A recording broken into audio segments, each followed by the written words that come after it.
D'abord,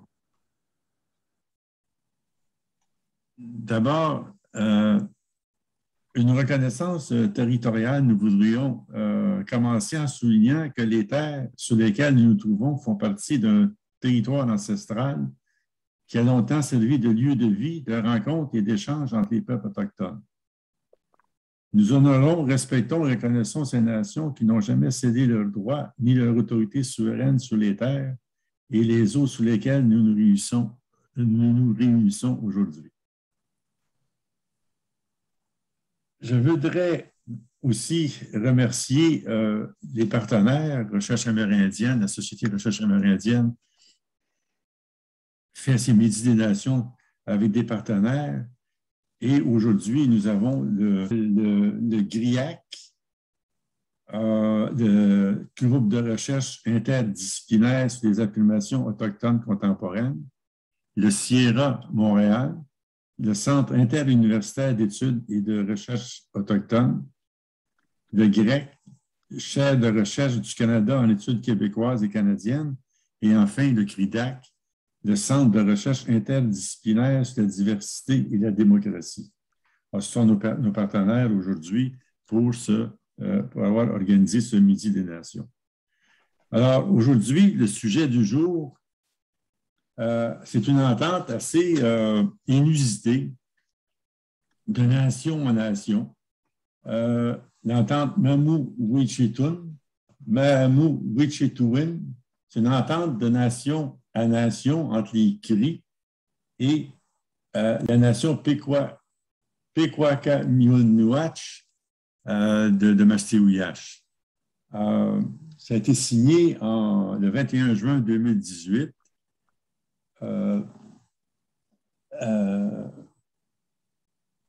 Qui établit des nouvelles relations entre les deux nations.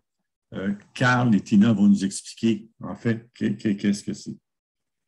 Alors, nos invités pour discuter de cette entente sont Tina Petawabano, qui est directrice des relations fédérales et autochtones, ambassade de la nation Cri à Ottawa, et Carl Cléry, qui est à la direction générale par intérim, directeur aux relations gouvernementales et stratégiques, bureau de soutien politique à Mastéouiache. Alors, à nos invités, juste avant que vous commenciez à nous expliquer qu'est-ce que c'est que l'entente, juste pour vous dire qu'il y a la façon que ça fonctionne, il y a deux intervenants qui vont vous poser des questions par la suite. On vous donne à vous 30-40 minutes pour nous expliquer l'entente, à peu près une vingtaine de minutes pour les deux intervenants pour vous poser des questions, dont Doris Farget, qui est professeur au département des sciences juridiques à l'UQAM, et Simon Dabin, qui est doctorant en sciences politiques à l'UQAM également, ou à l'Université de Montréal, qui vont vous poser des questions. Et puis par après, les autres personnes qui sont avec nous pourront vous poser des questions également. Et le tout devait durer environ 1h30 selon les questions.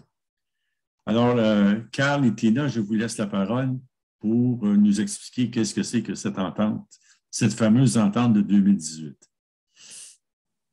Quel de vous deux commence? Oui, on va... on s'est partagé la tâche aujourd'hui, un petit peu la présentation. Tout d'abord, je voulais peut-être prendre un petit moment pour saluer les personnes qui assistent aujourd'hui, les gens qui nous ont invités aussi, là, Robert qui avait fait un petit peu la démarche, qui est même venu ici dans la communauté là, pour venir, en tout cas, nous interpeller, nous inviter à cette belle journée-là aujourd'hui. Je ne sais pas si ma collègue Tina veut faire un petit mot d'ouverture, puis après ça, on va vous expliquer un peu le déroulement de la présentation. Oui, bonjour tout le monde, merci. Tina Petawabano, merci pour l'introduction. Aujourd'hui, je suis très contente de pouvoir co-présenter avec mon collègue Carl Cleary notre accord historique par lequel nos peuples, nos nations se sont réunis pour résoudre certaines préoccupations et différences. Et puis, nous sommes contents de pouvoir vous donner cette présentation.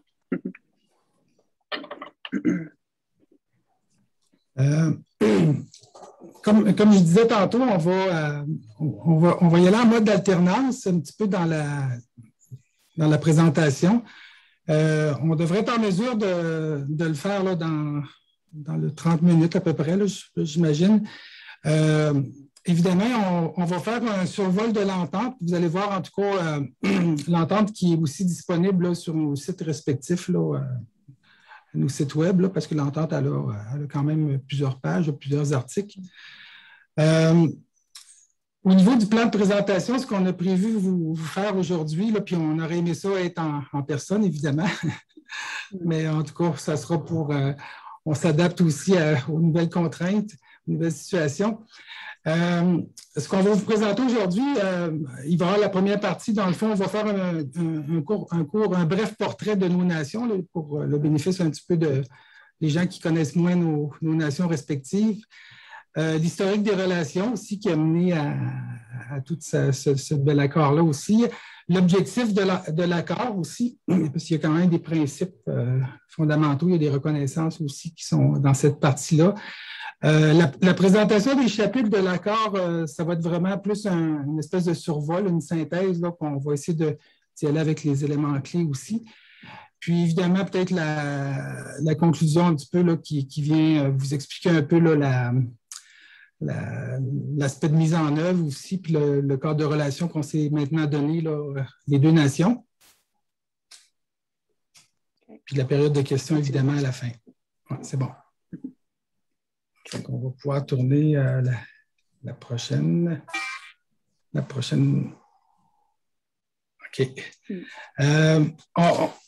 On voulait quand même vous faire un petit portrait de nos nations pour les gens qui connaissent moins un peu là, la nation des Pequot-Minots. Nous, on fait partie de la grande famille de la nation Innu. Notre communauté à Mishtoyat est située au lac Saint-Jean. On a des grands défis, dans le fond, parce qu'on a une population qui est très croissante. On est rendu à près de 8000 membres, puis environ 2200 là, résidents locaux. Puis vous comprendrez que la question du membership, il y a eu une augmentation fort importante là, suite aux dernières décisions, notamment la dernière là, en 2017, là aussi, là, pour toute la question là, dans le cadre je pense, de la loi S3. Là. Fait que chez nous, on a beaucoup, ça a beaucoup eu d'impact. Puis je vous dirais qu'on a quand même, sur la proportion des 8000 membres, là, je dirais qu'il y a quand même une bonne proportion, peut-être un 45 % qui vivent au Saguenay-Lac-Saint-Jean. La balance est un petit peu répartie là, dans les régions de Québec, Montréal, puis Outre-mer, au Canada. Après ça, au niveau de notre organisation politico-administrative, on est un petit peu comme un gouvernement transitoire. Là. On gère différents programmes et services, sécurité publique, les infrastructures, santé mieux-être aussi, tout ce qui a trait aussi à la question du territoire. Là. Dans le fond, on a une unité qui est spécifique là, qui s'appelle Droit et protection du territoire. Puis on a une autre unité aussi qui couvre tout l'aspect du patrimoine et culture. On a une unité aussi qui concerne tout le volet économie. Puis, ça fait, puis l'éducation, évidemment, là, on a près de 400 employés. La structure politique, on a un mode électif là, qui s'est fait là, dernièrement, au mois d'août. On a un nouveau conseil, M. Gilbert Dominique, on a 6 élus. Il y a des attributions qui habituellement se font. Là. Actuellement, il y a des attributions temporaires. Il y a 2 vice-chefs avec des délégations de responsabilité. Puis évidemment, on est dans l'exercice d'orientation et de priorité pour les termes du mandat. C'est des mandats de 4 ans ici là, pour les élus. Au niveau de notre économie, je dirais, puis on fait face quand même à des enjeux là, qui concernent là, la formation puis l'emploi. On est encore un petit peu, je pense qu'on est encore inférieur à nos voisins en termes. On a quand même une économie qui est davantage un petit peu plus privée, mais c'est une économie mixte et communautaire. on a plusieurs entreprises là, qui ont vu naître là, avec les grands projets qu'il y a eu dans la région aussi. Là, également, comme autre mention qu'on pourrait vous dire, là, notre fameux dossier là, de la négociation avec les gouvernements. Là, en 2004, on avait signé l'entente de principe. On est toujours encore en processus pour finaliser un projet de traité là, après ces nombreuses années-là. C'est un gros dossier pour nous autres. Là. Puis évidemment, à travers ça, il y a plusieurs initiatives. On a aussi une démarche constitutionnelle locale aussi qui est en cours là, avec une commission, mais d'autres initiatives aussi. Là. Fait que ça, c'est vraiment un court portrait de notre Première Nation. Après ça, vous avez dans la suite peut-être une illustration là, du territoire ancestral. Nous, on le désigne Nitassinan, dans le fond. Dans l'illustration que vous avez, ça couvre à peu près 90 000 km². Donc, ça va jusqu'à Québec. Ça touche un peu la région de la Mauricie aussi, la région un petit peu de la Haute-Côte-Nord. Dans l'illustration que vous avez sur la carte, là, vous avez aussi les terrains familiaux. Un découpage là, qui est quand même, qui représente peut-être, je dirais, par rapport au Nitassinan qui est en vert, là, peut-être le trois quarts, peut-être 70%, 60 à 80% du territoire ancestral. Fait que c'est un découpage qui est issu là, je vais en parler un peu plus tard là, de cet aspect-là. Puis vous avez la partie en jaune là, qui illustre tout ce qui concerne la partie commune avec Issipit et Betsamit. Une partie commune qui va jusqu'à la rivière Batiscan, qui touche jusqu'à la rivière Saguenay aussi, là, Tadoussac et fait que vous comprenez qu'un petit peu dans ce contexte-là, les enjeux qu'on fait face beaucoup, il y a beaucoup d'enjeux on appelle ça le partage du territoire, là, fait qu'on va en parler un peu tantôt, mais pour notre communauté, là, du côté de l'Est, il y a le territoire ancestral de Pessamit, plus au sud un petit peu, il y a Issipit. Au nord, évidemment, on a déjà conclu l'entente avec la nation Cri. À l'ouest, on a nos frères Atikamekw, puis au sud, on a la nation Huron-Wendat. Fait que ça complèterait un petit peu. Puis à travers ça, il y a beaucoup d'enjeux qui ne sont pas illustrés. Moi, j'aurais eu d'autres cartes que j'aurais pu vous montrer là, qui illustrent un petit peu tous les enjeux de cohabitation là, qu'on fait face, parce qu'on est quand même dans une région où il y a 300 000 personnes, puis il y a beaucoup de gens sur le territoire. Fait que la prochaine partie, je vais laisser plus à Tina. Oui, OK. Donc, pour la nation de Iowichti, nous sommes 20 000 membres CRI à Iowichti, dont 9 sont 9 Premières Nations CRI, communautés. En total, nous avons 11 communautés CRI. Nous avons 2 autres communautés qui sont en démarche de pouvoir s'établir plus en permanence, avoir une communauté pour s'établir. Donc, ça, c'est Washaw-Sibi et Mots-Québec au nord de l'Ontario. Notre territoire, nous sommes un territoire d'environ 375 square kilometers, plus de 300 territoires traditionnels de la famille CRI, des terrains de piégeage qu'on appelle. Je parlais un peu plus de Taliman tantôt, plus tard dans notre présentation. Ça, c'est les leaders pour les terrains de piégeage que nous avons sur le territoire. La gestion des terres, nous avons la terre des catégories 1, 2 et 3, dont nous faisons partie de la gestion de ces catégories de terres. Aussi catégorie 1A et 1B. Nous avons aussi conclu une entente pour la région extra-côtière qu'on appelle d'Iowichti. C'est l'accord sur la région marine d'Io que je vais vous montrer sur notre carte ici. Donc, vous allez voir ici, ça c'est le territoire de Iowichti où nous avons en rose ici, c'est la catégorie 1 et 2. Et celui qui est indiqué en blanc, c'est la catégorie 3, des terrains 3.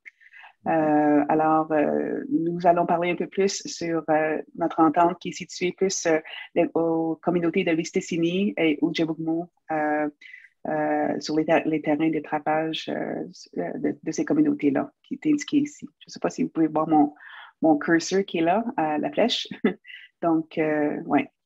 En bref, c'est ça. Nous avons le gouvernement de la Nation Cri qui représente les communautés Cri.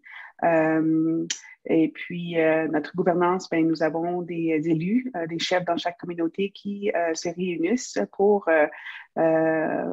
adresser, se rapporter au travail qui se fait faire régionalement pour adresser les questions qu'on a ou des préoccupations.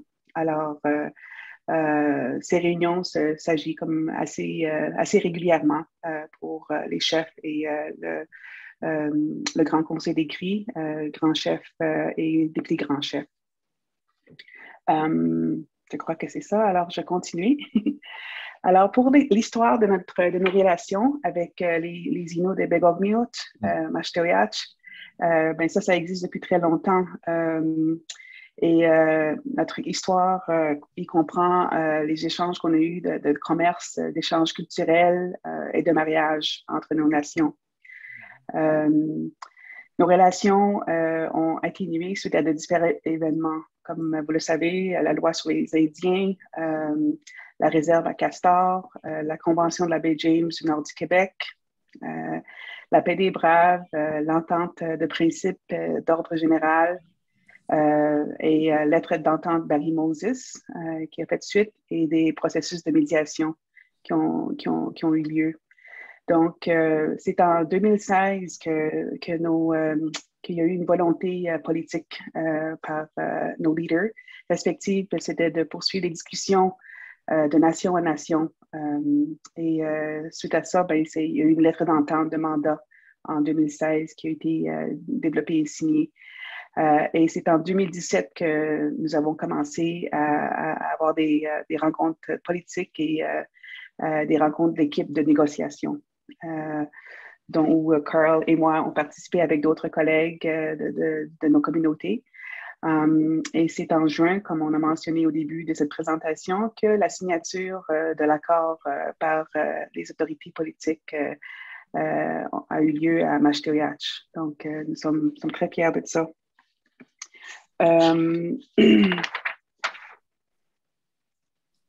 Pour ce qui est de l'objectif commun, ben c'est ça, nous avons convenu de nous aider mutuellement dans nos discussions avec les gouvernements.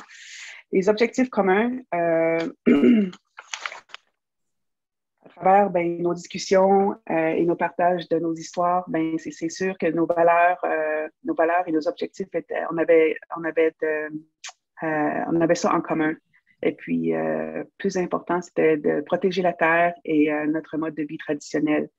Donc, c'est basé sur ça que nous avons procédé à identifier comment est-ce qu'on va avancer ensemble et pouvoir établir cette entente puis s'assurer qu'on puisse l'implanter, comme nos élus et nos peuples le veulent. Alors, les Begogmiut subissent d'énormes pressions des communautés non autochtones. Ils doivent composer plus de 11 000 baux de villégiature des territoires structurés et l'industrie forestière est beaucoup plus active sur leur territoire que sur le territoire des Yuichi. De notre côté des Cris, les utilisateurs du territoire à la hauteur de la ligne de partage, dont on va vous montrer tout à l'heure, des eaux sont constamment menacés de harcèlement dans les pratiques de mode de vie traditionnel.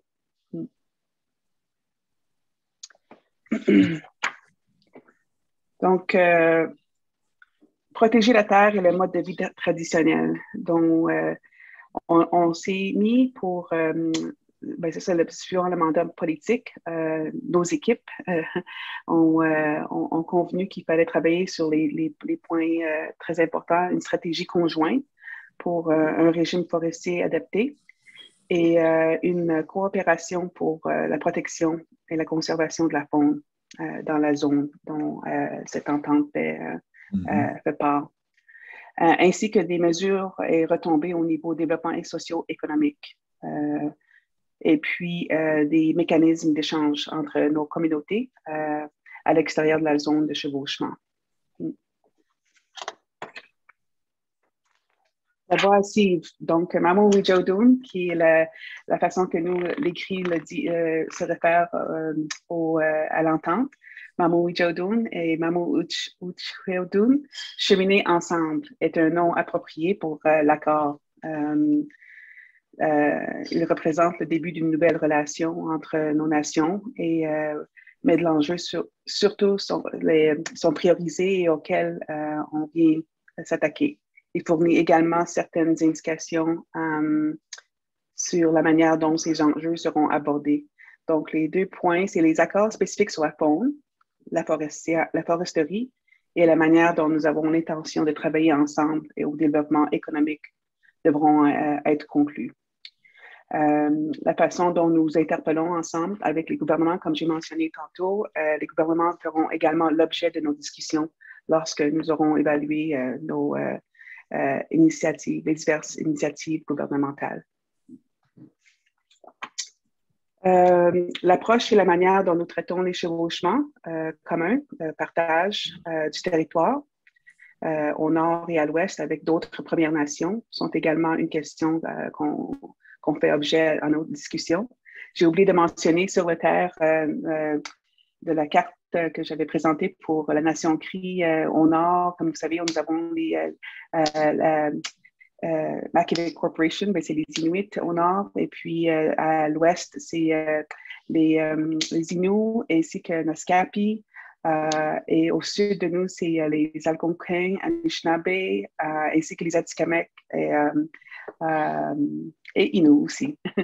Donc, ça, c'est nos voisins de notre territoire. Ouais, donc cette entente, ce traité, ce n'est que le début et non la fin, comme on dit. Donc, pour la première section qu'on a, c'est vraiment juste la définition. Ça, c'est la carte ici dont j'ai mentionné. On a mentionné, c'est le nom du territoire. En Cri, c'est Beshdaska. Ça, c'est le nom qui a été convenu par les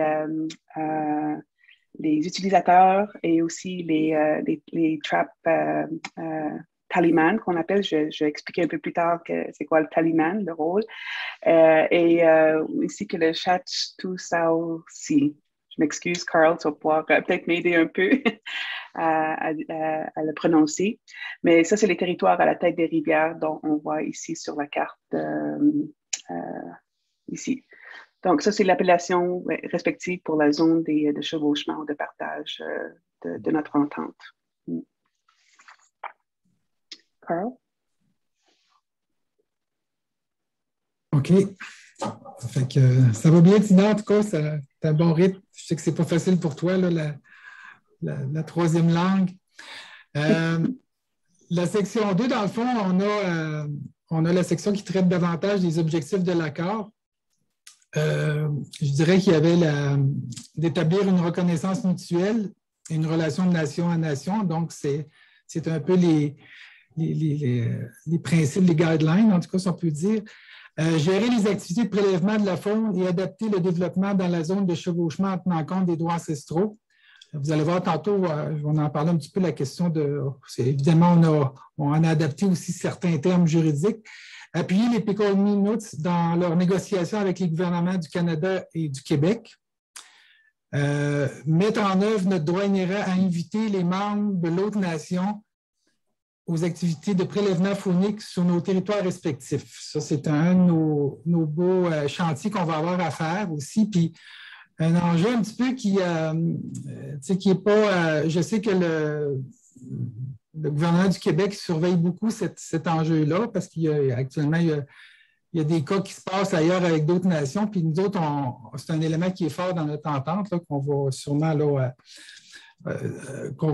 aussi, je ne dis pas mettre au défi, mais qui va se concrétiser là, dans une des actions qu'on va avoir à faire là, dans les éléments de mise en œuvre.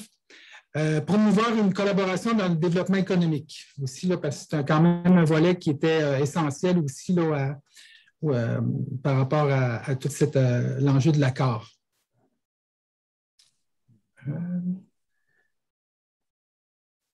La question de reconnaissance mutuelle, ça a été un petit peu un élément clé là aussi parce qu'on souhaitait passer ce passage-là aussi, fait qu'on a des libellés, vous allez voir, c'est un petit peu plus détaillé dans l'entente, mais la nation CRI reconnaît officiellement la souveraineté et les droits ancestraux, y compris le titre aborigène, le titre ancestral des Pékogmis sur la Nitassinan. Puis, à l'inverse aussi, les Inuits reconnaissent officiellement la souveraineté de la nation CRI sur Iuichi et reconnaissent spécifiquement les droits ancestraux des Cris dans la zone de chevauchement. Tantôt, on va peut-être plus, vous allez voir un petit peu les détails là, du volet faune et territoire, là, comment ça s'exprime, la question des droits ancestraux. Après... Oui. Excuse. Je peux continuer ou c'est correct? OK. Merci. Pour ce qui est du comité permanent de liaison, ça, c'est la table qui est composée de 3 membres de chacune des nations. Ça comprend la communauté de Mistissini ou Djabugmu et le gouvernement de la nation Cri pour le côté Cri et puis pour 3 Inuits qui sont nommés aussi de nation de Begogmiuj. Donc, notre mandat, c'est de mettre en œuvre l'accord et gestion de litiges. C'est aussi un forum permanent pour échange entre nos 2 nations et c'est là aussi qu'on prend des décisions par consensus et on répond aux questions et mandats des dirigeants aussi à cette table. Nos rôles en regard des comités que nous allons vous expliquer, c'est vraiment d'approuver les organisations des travaux des comités, de s'assurer que le suivi des travaux, surveiller la cohérence avec l'entente et entre les différents comités, régler des différences quand il y en a, aussi recevoir et approuver des rapports et rendre compte au mandat politique. Donc, ça, c'est le comité permanent de liaison qui existe.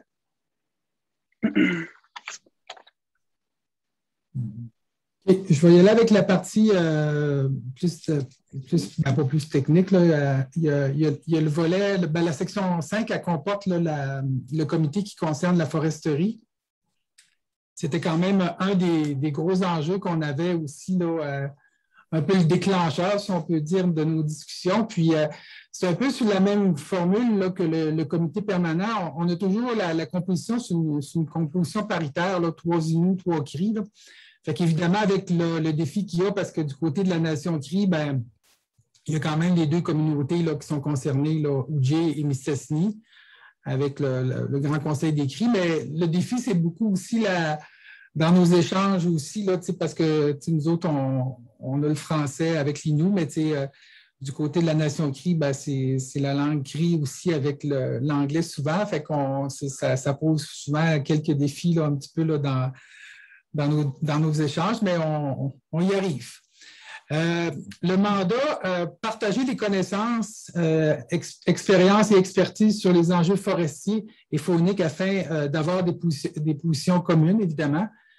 Revoir avec le Québec le régime forestier dans la zone.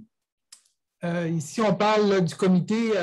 Il y a une référence ici, on va en parler dans la diapositive qui va suivre tantôt.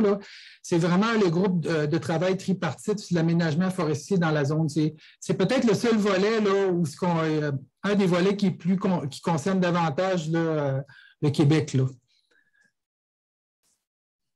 Après ça, on a, avant de vous expliquer peut-être le volet plus foresterie là, avec le Québec aussi, on voulait quand même vous faire une illustration là, des terrains familiaux. Dans le fond, puis c'est ça, vous voyez en noir, puis vous voyez en grisâtre un petit peu. La zone grisâtre, c'est vraiment la zone de l'entente Shashsua aussi, qu'on désigne nous autres en langue Innu. Puis ce que vous avez vous avez les découpages des terrains là, familiaux des Pequot-Ogmi aussi. Nous autres, c'est à peu près, c'est environ 13 terrains familiaux qui peuvent être touchés. Évidemment, là-dedans, on l'a toujours, on l'a mentionné un petit peu dès le départ aussi, parce que l'enjeu, c'est beaucoup il va y avoir déjà, il y avait des enjeux de cohabitation, mais là ce qu'il faut amener les gens, c'est de mettre ça peut-être plus dans une formule, là, via notre entente un petit peu, puis à regarder les paramètres là, de chacun, les besoins aussi de chacun. Nous, au niveau des territoires familiaux, on appelle ça chez nous là, les gardiens de territoire. Dans le fond, c'est les Katapeltek, là, on les appelle de même dans notre langue. Puis c'est un peu, eux autres, habituellement, dans le mode ancestral, là, c'était souvent les personnes les plus aptes, les plus vieux ou ceux qui avaient plus d'expérience, qui étaient un peu le porte-parole ou qui assuraient un peu la gestion là, des familles quand ils se déplaçaient. Fait qu'on a un petit peu gardé cet aspect-là, un petit peu là, de transmission aussi. Puis évidemment, il y a plusieurs familles qui peuvent être concernées là, quand un gardien de territoire est nommé. Puis dans la façon que c'est fait actuellement chez nous, on a des codes de pratique, là, des codes qui encadrent un peu la pratique des acquis traditionnels. Puis on a quand même défini le rôle et responsabilités des gardiens de territoire. Puis c'est davantage un rôle, là, souvent, là, on les consulte, puis sont impliqués là, dès le départ, puis aussi dans toutes les discussions qu'on peut avoir. Puis évidemment, dans le cadre de cette entente-là, c'est des acteurs clés là, qui vont suivre tout le processus de discussion. Fait que ça, c'est plus le volet là, pour nous. Peut-être que Tina peut expliquer un peu le volet des Talimans aussi là, de son côté. Parfait, merci, Carl. Pour de notre côté, pour la Nation Cri, nous avons, comme j'avais mentionné au début de ma présentation pour le portrait de Nation Cri, nous avons des territoires de piégeage, donc traplines, qu'on appelle en anglais. C'est 7 traplines qui sont inclus qui ont été touchés par cette entente. Alors, c'est 7 familles Cri.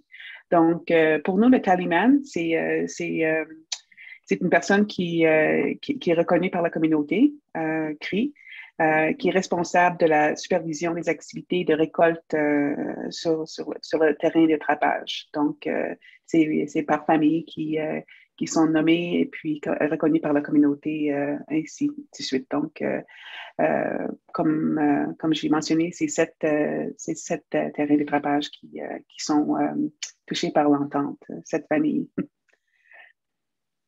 OK? Je peux continuer? La section 5 aussi, on avait dans la suite, ce que je vous expliquais tantôt, il y a un volet qu'on fait le lien aussi avec le Québec parce que c'est dans les processus qui ont mené aussi à cet accord-là, on avait eu aussi là, depuis plusieurs années, là, quand il y avait eu la paix des Braves, là, il y avait eu, il appelait ça la lettre d'entente Barry-Moses, qui est un peu aussi, qui était issue de la paix des Braves. Puis, évidemment, nous autres, on avait été moins impliqués dans les discussions. Fait qu'au fil des années, c'était un peu ça qui faisait un peu l'objet de litige, on peut dire. Puis, fait que ça a amené aussi le Québec à créer des tables spécifiques, puis même des tables conjointes. On a eu même une période aussi avec un médiateur, M. Bouchard, qui avait été nommé aussi là, pour régler les différends qu'on pouvait avoir entre nations. Puis finalement, c'est pour ça que tantôt, quand on expliquait dans l'historique, là, quand il y a eu une étape clé, je pense, du côté politique, là, puis les gens, puis même on avait des signaux aussi de nos membres, puis des familles, puis on dit, ben là, faudrait s'entendre entre nations parce qu'on s'est toujours entendu entre nations.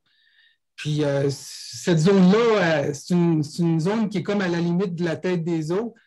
Puis il n'y en avait pas de frontières avant ça. Fait que c'est un peu dans cet esprit-là, quand les discussions ont reparti là, sur un plan politique, puis de confier des mandats, puis c'est un peu là-dessus qu'on a un petit peu là, fait les discussions et établi l'accord. Mais on a quand même, chacune de nos nations, on a signé des ententes particulières avec le Québec. Puis l'entente il y a une section qui concerne un groupe de travail tripartite.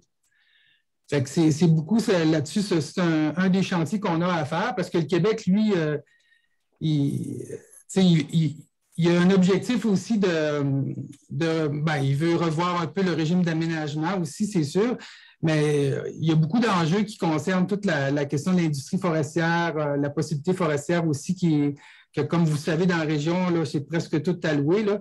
Fait que vous voyez un peu le défi que ça peut causer pour cette zone-là. Fait que nous, ce qu'on veut, au terme de ça, c'est qu'on souhaite qu'il y ait un régime adapté à nos deux nations, puis aux besoins de nos familles aussi, là. Fait que c'est un peu l'objectif. Là, il y a des éléments techniques là, pour les gens qui sont peut-être un petit peu plus familiers, mais on s'était mis d'accord entre les deux nations pour avoir déjà des éléments de référence clés quand on allait parler au Québec. Fait qu'on parle ici là, de références écosystémiques au lieu des territoires familiaux. Fait qu'on s'est trouvé peut-être une nouvelle unité de référence parce que nos terrains de piégeage versus les terrains de piégeage CRI n'étaient pas pareils. Fait qu'on s'est donné comme des unités de référence un petit peu pour rejoindre un peu nos objectifs. Évidemment, on va souhaiter avoir des sites d'intérêt protégés aussi, des zones d'intérêt faunique aussi, parce que à travers les sites d'intérêt, ça prend des habitats essentiels ou des habitats propices pour la poursuite des pratiques d'activité forestière. Ici, on marque la fermeture, le maintien des chemins forestiers. Ça, c'est beaucoup l'enjeu qui concerne le caribou forestier. Puis évidemment, chacune de nos nations, on a un petit peu, on est responsable là, de la consultation de nos membres. Là. Fait que c'est sûr qu'ils vont suivre les travaux là, pour ce volet-là. Parfait. C'est juste pour revenir à ce que je vous disais tout à l'heure concernant les terrains de trapage dont j'ai expliqué, c'était sept familles.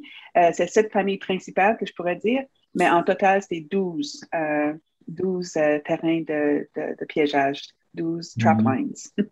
OK.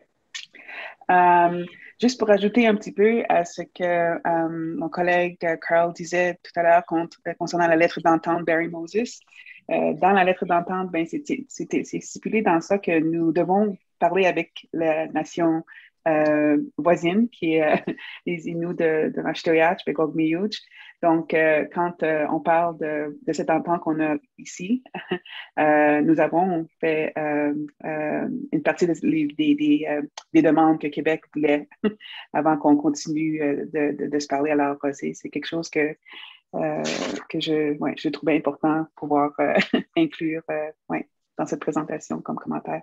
Donc, où on en est rendu, excuse-moi, nous sommes rendus à, OK, comité, fonds et activités traditionnelles.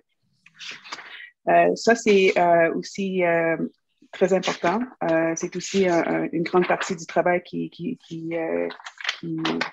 se fait présentement. Nous avons, comme les autres comités qui ont été présentés tout à l'heure, 3 membres toujours de la nation Innu et 3 membres de la nation CRI qui siègent au comité Faune et activités traditionnelles. Leurs principes, ce qui leur guide dans leur discussion sont le respect de la table et du gibier, les traditions et aussi la sécurité et assistance mutuelle et partage. Nous avons aussi le respect et priorité des utilisateurs CRI et Innu de la zone, ainsi que la gestion des activités en vue de maintenir la faune et les activités traditionnelles de récolte pour les générations présentes et futures. Aussi pour une prise en compte des demandes des autres parties intéressées de la zone. Le mandat relatif à la zone, c'est de surveiller l'état de la faune et partager l'information entre nous. Puis c'est aussi de développer des règles communes, comme les Inuits ont leur façon de gérer. Alors, quand on parle de prélèvement chronique, utilisation et occupation et les activités traditionnelles et cohabitation des familles. Alors, ça, c'est une table qui est là pour pouvoir faire ces échanges et de développer ces règles ensemble. Et c'est aussi de formuler des recommandations pour essayer de minimiser l'impact du développement et les activités de récolte. Les parties aussi devront veiller à l'application des règles communes, donc adoption au niveau plus politique, et les agents territoriaux Innu seront mandatés pour les appliquer et assurer la surveillance dans la zone, qu'on puisse protéger les droits de récolte des cris comme ceux de Begog-Miyuch.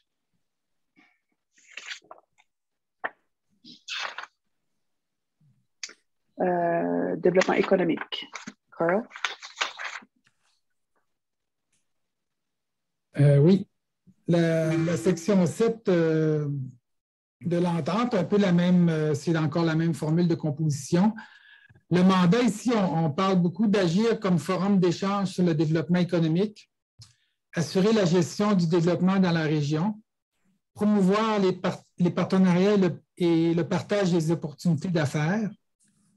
Bon, là, évidemment, dans l'entente, on a mis quelques éléments de principe ou un petit peu plus qui ressortent là, par rapport à ce volet-là. Dans la zone commune, un accès égal aux opportunités de développement économique, y compris la formation à l'emploi et à l'obtention de contrats, devra être privilégié sous réserve des priorités accordées aux familles CRI et INUS de la zone. Fait que, vous voyez un petit peu, même si on parle tout le temps de droits collectifs, puis je sais que du côté CRI, il y avait déjà peut-être certaines choses qui étaient faites là, parce qu'ils ont peut-être une plus grande expérience que nous là, au niveau des ententes qu'ils ont pu faire avec des promoteurs. Mais on a quand même initié ici un aspect qui est nouveau pour notre communauté aussi, là, pour justement privilégier, admettons, s'il y a un projet de développement qui est comme dans la zone que vous avez, qu'on a illustré tantôt, là, la zone commune Chasse-Toi aussi, s'il y a un projet de développement qui se fait là, les familles CRI puis les familles NUT, ils vont être prioritaires par rapport aux autres là, dans tout ça. Puis ça reste un petit peu à préciser là, les modalités, tout ça. Également, il y a un élément qui est quand même intéressant, là, qui, en dehors de la zone là, de partage, ou en tout cas en dehors de la zone de chevauchement, le Chassou aussi, là, ici, on dit chacune des nations accorde un accès prioritaire. C'est quand même particulier, là, formation, emploi, contrat et partenariat, à l'autre nation sous réserve de la priorité aux membres de sa communauté et des ententes existantes. Fait que c'est quand même un élément, je veux dire, innovateur important parce qu'on vient ici qualifier, dans le fond, là, que s'il y a, dès que, admettons, s'il y aura un projet là, sur le territoire plus ancestral, Nitassinan, puis nous, on a épuisé notre banque là, de ressources, ben, c'est sûr que là, on va prioriser à ce moment-là les travailleurs CRI, puis les entreprises. Puis ça, peut-être que nous, on a moins, actuellement, on n'a pas d'entente, on n'a pas de grande entente un petit peu comme les CRI, mais tout ça va faire en sorte aussi qu'on doit aussi s'assurer que le promoteur aussi là, respecte là, les ententes là, l'entente entre nos deux nations. Là. Fait que c'est quand même un volet là, qui sort plus largement que juste de la zone commune. Là. Fait mais ce chapitre-là, il reste quand même, comme le chapitre faune, là, c'est nos deux gros chapitres sur lesquels il reste les modalités là, à préciser par rapport à tous ces volets-là. L'entente aussi comporte d'autres volets plus généraux un petit peu. Là. Il y a une section qui concerne les litchis. Évidemment, on va le plus possible là, rechercher des solutions négociées aux différents. Il y a une section 9 aussi pour la représentation auprès des tiers aussi. Là, on veut s'assurer aussi que par rapport à tout ce qui concerne l'entente, ben, qu'on va impliquer autant les CRI là, quand on fait nos démarches qu'eux autres à l'inverse aussi. C'est prévu aussi, il y a un mécanisme de revision aussi qui est prévu 5 ans après la signature, fait qu'on on est en route pour ça. Il reste quand même là, on en parlait justement, moi et Sina, cette semaine, puis on se disait, là, ça va s'en venir bientôt. Là. On a déjà presque 3 ans de parcours. Il y a une section aussi à la fin qui concerne aussi les dispositions plus générales, en tout cas les plus légales aussi. Là. On a pris soin de marquer l'accord n'a fait qu'aucun droit en vertu de la convention de la CBJNQ ni les droits ou et titres des Inuits sur Nitassinan.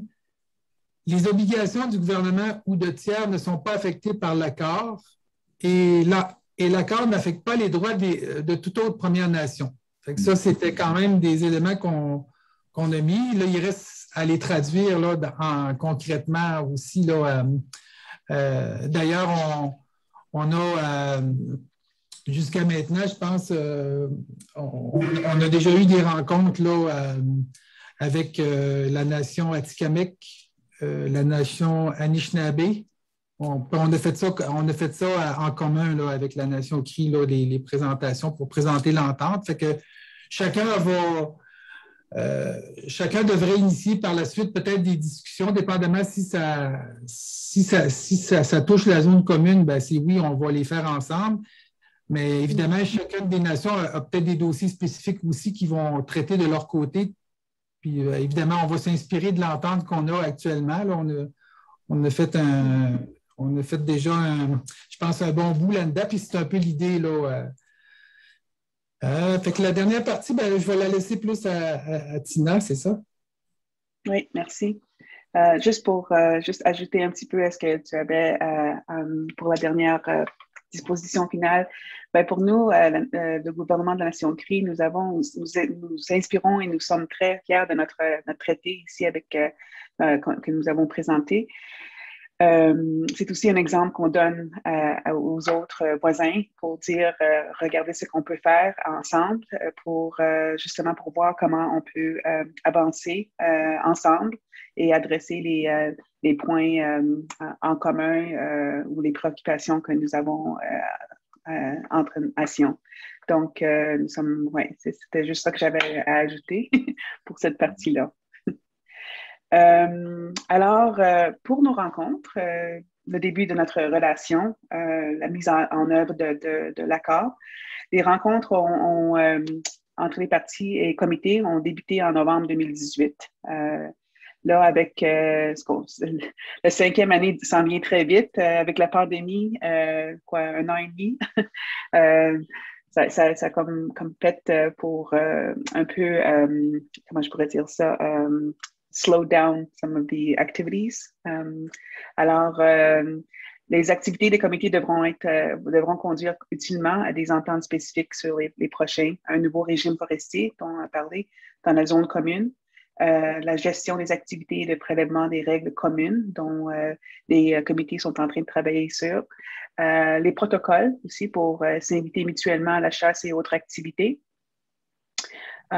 des protocoles sur le développement économique dont on a parlé un peu. Comme Carl a expliqué, c'est comme ça pour nous aussi avec les ententes que nous avons avec les industries où nous donnons priorité à la famille qui est le plus impactée par le développement et puis la communauté. Et après ça, normalement, ce qu'on disait, c'est que dans les régions, les municipalités voisines qui sont dans USG, qui étaient aussi inclus, mais nous avons conclu que nous donnons priorité aux Inuits de Maastrichtiach quand on parle de contrats ou de travaux de formation qui vont avoir lieu sur le territoire de USG. Ainsi, après ça, ça va être les municipalités et d'autres genres des municipalités et des régions. Il y a aussi l'accord qui est un traité. C'est quelque sorte une entente cadre servant à réaliser les relations mutuelles. Aussi, les discussions sont aussi à prévoir concernant les relations avec le Québec et les autres Premières Nations avec lesquelles il y a des chevauchements, comme je vous ai expliqué un peu avec notre carte. Et c'est un commencement de notre avenir en commun. Alors, nous sommes... voici quelques petites photos pour donner un petit peu l'événement qui a eu lieu, la signature de notre entente en juin, le 21 juin 2018. Ici, c'est l'ancien grand chef Ted Moses et sa conjointe Elsa qui est là. Et ici, c'est nos leaders qui ont signé l'accord historique, grand chef Abel Bosom et le chef à Clifford Moore, ainsi que des chefs de Ojibwe et de Mistassini et des conseillers de la communauté de Mashtoyach. Donc, c'est... On conclut. Merci. J'aurais peut-être un petit commentaire aussi à compléter, Tina, dans le fond, que oui. Ça a été quand même un moment historique là, quand on a signé l'accord parce que il y a eu des familles aussi là, de Ojibwe qui sont venues en autobus aussi, hein, on s'en souvient, puis il y avait des familles de Mistassini avec nos familles. Puis on avait l'impression, tu sais, que là, je reprends un peu les propos du chef Moore à l'époque, tu sais, c'était comme finalement des retrouvailles. Tu sais, même si on se côtoyait quand même au fil des années, parce qu'on a quand même des liens familiaux là, avec la famille Cri, tout ça, fait que même de par nos familles, les mariages aussi. Mais tu sais, il y avait tout le temps quelque chose qui subsistait, là, puis que chacun avait fait un parcours là, de leur côté. Puis là, ben, quand on a eu cet événement-là, ben, c'était un peu ça a été beaucoup d'émotions. Puis c'était quelque chose, c'était palpable. En tout cas, c'était le fun de voir les familles. Puis là, on se disait, enfin, on peut, là, on se réconcilie, tu sais, dans le fond, puis on va tracer la voie là, pour l'avenir de nos jeunes, tout ça. Fait que c'était quand même un beau moment. Puis je sais que même depuis qu'on a signé l'accord, on ne l'a pas mentionné, mais il y a eu quand même des rencontres politiques. Puis c'est quoi? C'est en 2020, Tina, qu'on a fait une espèce de bilan aussi, là, oui. Travaux aussi. 2020, fait qu'on... Là, la seule affaire qui est, ben là, le contexte de la pandémie nous a un petit peu touchés aussi là, grandement. Là, puis, vous comprenez que de faire des rencontres, d'échanges, puis de discuter d'enjeux du territoire par Zoom, là, c'est pas. Vous connaissez un peu l'enjeu. Fait que là, on a recommencé des rencontres. Ça va recommencer les rencontres plus en personne aussi. Fait que ça a un petit peu retardé là aussi parce qu'on a quand même deux bons chantiers, là, celui qui concerne le Fonds des territoires, puis celui aussi là, qui concerne le développement économique. Fait que je pense que ça compléterait. Tina, je ne sais pas si tu avais d'autres de ton côté. Ça complète, oui. Alors, on peut passer aux questions. Merci beaucoup. C'est une très, très belle présentation. C'est complexe, une entente qui est complexe. Je pense que ça peut avoir beaucoup d'implications. Alors, je vais laisser la parole aux intervenants s'ils ont des questions. Là. Doris et Simon. Mais, merci beaucoup, Robert, pour la parole. Koué, bonjour à tous, bonjour à toutes. Je voudrais d'abord remercier nos deux intervenantes pour leur magnifique présentation. Merci Tina Petawabano et merci Carl Cléry pour la présentation vraiment instructive. Puis, je vais essayer de faire bref. En fait, à titre de juriste, j'ai 1001 questions qui me viennent en tête et je vais m'en tenir à mon champ d'expertise pour poser ces questions, sachant que mon collègue Simon Dabin va y aller davantage sous l'angle, sans doute, de la science politique. En fait, j'ai des questions, outre les questions d'interaction entre l'accord et le droit canadien, j'ai surtout des questions relativement au fondement de cet accord dans les traditions juridiques Innu et Cri. Et j'ai également des questions relativement au rôle ou à l'absence de rôle à jouer dans le cadre de telles négociations pour les praticiennes et les praticiens du droit, en particulier les avocates et les avocats. Donc, je vais y aller comme suit, en fait, avec ma série de questions. Vous avez parlé un petit peu, en fait, déjà dans votre conférence, et ça apparaît dans le préambule de l'accord, de toute la question de la protection de la terre. Et à l'article 2.1b, on parle aussi de collaboration entre Innu et Cri en matière de préservation de la terre, de la faune, dans la zone de chevauchement, donc.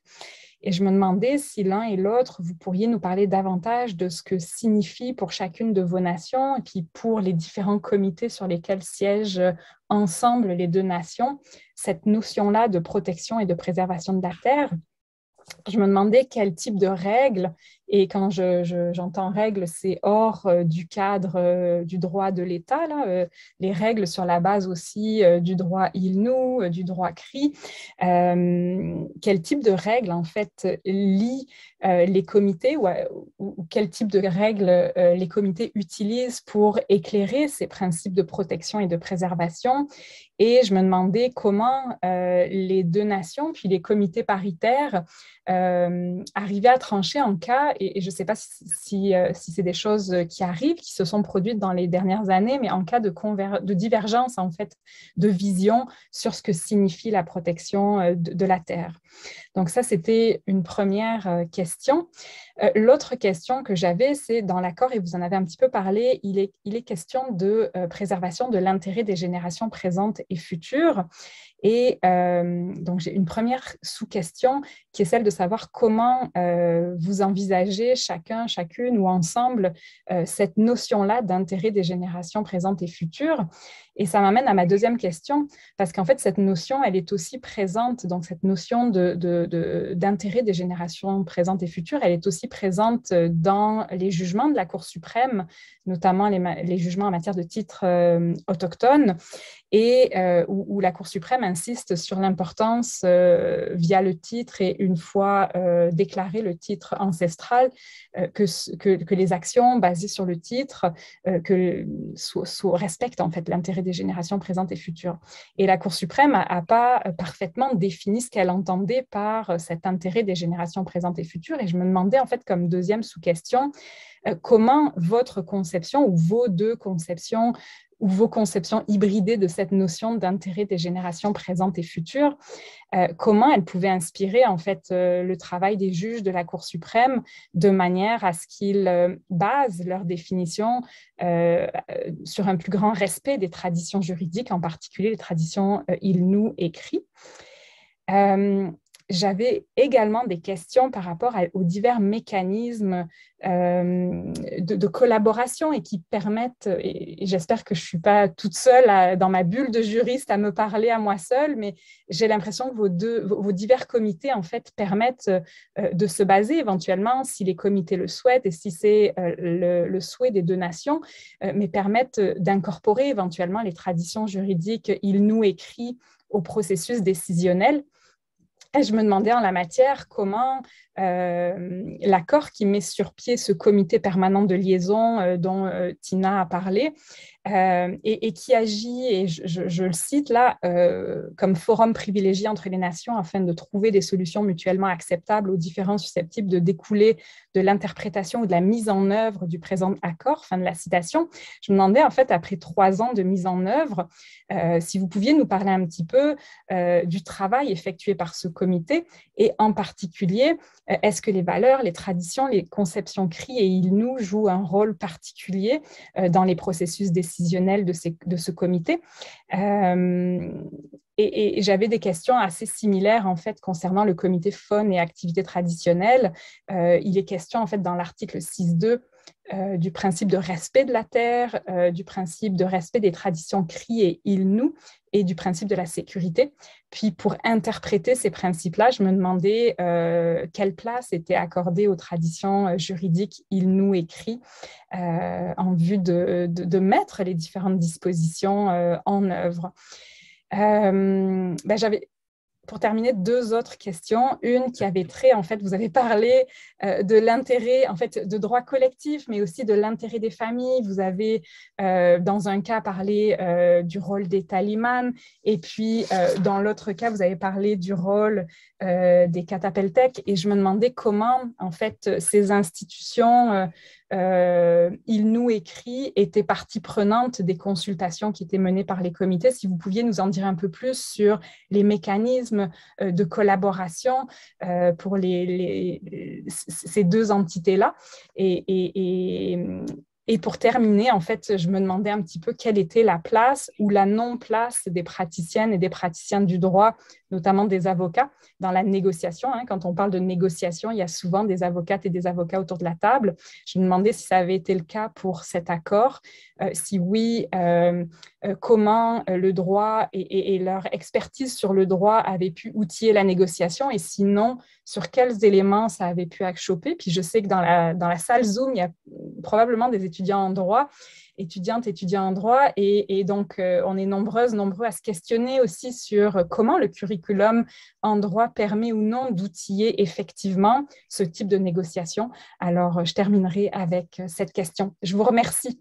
Tu peux me lancer, en tout cas, Tina, et puis tu pourras peut-être compléter. En tout cas, j'ai pris en note quelques... Je vais essayer au mieux de mes connaissances, en tout cas, pour... il y avait quand même des questions, des bonnes questions techniques, là. Peut-être d'entrée de jeu, on n'a peut-être pas beaucoup parlé, là, mais il y a un élément qui était quand même important là-dedans. Là, on ne l'a pas décrit, mais je me souviens, en tout cas, pour vous montrer un petit peu comment l'enjeu peut être grand, là, on a eu des tables de négociation, là, je ne sais pas comment il y en a eu. Puis je me souviens, à certains moments, on était peut-être une quarantaine autour de la table, là, puis avec le défi qu'on avait aussi de bien conceptualiser un petit peu les choses. Toute cette phase-là, dans le fond, ça a été...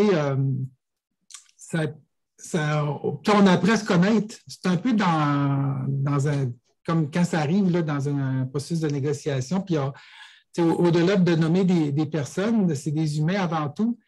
Puis, évidemment, on avait des mandats respectifs. Puis, il y a eu cette phase-là. Puis, évidemment, il y avait de l'implication, parce que chacun, on était en compagnie de procureurs aussi, dans tout ce, parce qu'il veut pas, il y a quand même des enjeux qu'on devait traduire aussi dans des langages clairs aussi, là. Mais je vous dirais qu'on a vite, à un moment donné, on n'a pas mis les avocats dehors, mais on a mis, on s'est comme dit, là, il faut qu'on se parle plus terrain, il faut qu'on se parle un petit peu, là, c'est quoi les grands principes qu'on veut défendre, c'est quoi les choses qu'on veut mettre de l'avant, puis c'est quoi nos gens nous ont dit de faire, là, aussi. Puis c'est un peu ça qui a mené, parce qu'on était au début, là, ça a pris un certain temps, on faisait des propositions, contre-propositions, puis à un moment donné, on s'est assis, on s'est quasiment comme enfermé dans des salles de rencontre, puis là, on s'est mis à discuter plus à fond là, sur les... Sans éléments juridiques pour un petit peu là, sortir les grandes lignes, puis comment on voulait les choses, parce qu'on était quand même alimenté par... dans les tables qu'on a eues, là, il y a eu...